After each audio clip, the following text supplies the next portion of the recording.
বিসমিল্লাহির রহমানির রহিম। রাসূলুল্লাহ সাল্লাল্লাহু আলাইহি ওয়াসাল্লামের মাধ্যমে আমরা জানতে পারি যে আমাদের কলবের অনুভূতি হচ্ছে আমাদের ঈমানের অস্তিত্ব। বুকের ভেতরে অবস্থিত এই কলবের অনুভূতি হচ্ছে আমাদের হৃদয়, যা আমরা হৃৎপিণ্ড নামে জানি। এটি শুধুমাত্র সেই হৃৎপিণ্ড নয় যা রক্ত সঞ্চালন করে। যখন আপনি খারাপ কোনো কিছু করেন, তখন বুকের ভেতরের এই অনুভূতি আপনাকে চিন্তায় ফেলে দেয়, আপনাকে ভাবতে বাধ্য করায় যে আপনি ভুল কিছু করছেন। এই অনুভূতিটি কেবলমাত্র আপনিই বুঝতে পারেন, বাইরের লোকেরা তা বুঝতে পারে না। আবার যখন ভালো কিছু করেন, তখন সেই অনুভূতিটি হয় আনন্দের, প্রশান্তির, যেই আনন্দ প্রশান্তি দুনিয়ার কোনো অনুভূতি দিতে অপারগ। আপনার বুকের ভেতরে এই অনুভূতিগুলোর অস্তিত্ব যদি থেকে থাকে, তবে আপনি বুঝে নেবেন আপনার একটি খাঁটি হৃদয় আছে, আপনার একটি খাঁটি ঈমান আছে। আর যাদের হৃদয়ে এখনও এই রূপ অনুভূতি জাগ্রতই হয়নি, আমি সেই সব হতভাগাদের বলবো, আপনাদের গভীর চিন্তায় পড়ে যাওয়া উচিত।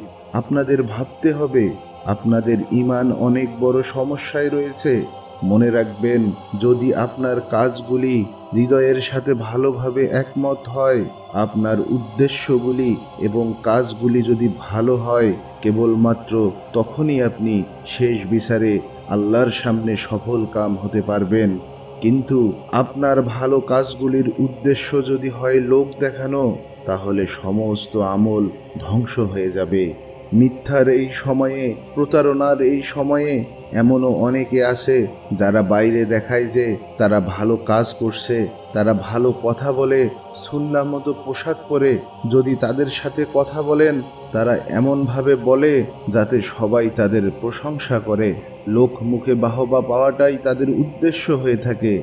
অথচ আল্লাহ বিচার করবেন আপনার কর্মের উদ্দেশ্য দ্বারা, আপনার হৃদয়ের সূক্ষ্ম অনুভূতির দ্বারা। আপনার কর্মের উদ্দেশ্য আল্লাহর সন্তুষ্টি অর্জন না হয়ে হয় যদি লোকের বাহবা পাওয়া, তবে জেনে রাখুন আপনি শয়তানের ওয়াসওয়াসায় আটকা পড়ে গেছেন। শয়তান সুকৌশলে আপনার মনের নিয়ন্ত্রণ নিয়ে পবিত্র হৃদয়কে কলুষিত করে ফেলেছে। যেই পবিত্র হৃদয় কখনো আল্লাহর অবাধ্য হতে চায়নি, যেই পবিত্র হৃদয়কে সৃষ্টি করা হয়েছে আল্লাহর ইবাদত করার জন্য, সেই পবিত্র হৃদয়ের অনুভূতি শয়তান দখল করে ফেলেছে। এবং এর ফলে আমরা যা করার কথা নয় এমন সব পাপের দিকে চলে যাই।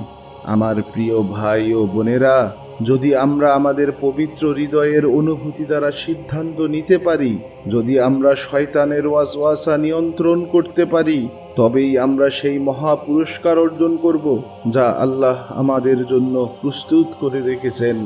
আল্লাহ সুবহানাহু ওয়া তাআলা আমাদের সকলকে পবিত্র হৃদয়ের অনুভূতি দান করুন এবং শয়তানের ওয়াসওয়াসা থেকে হেফাজত করুন। আমিন।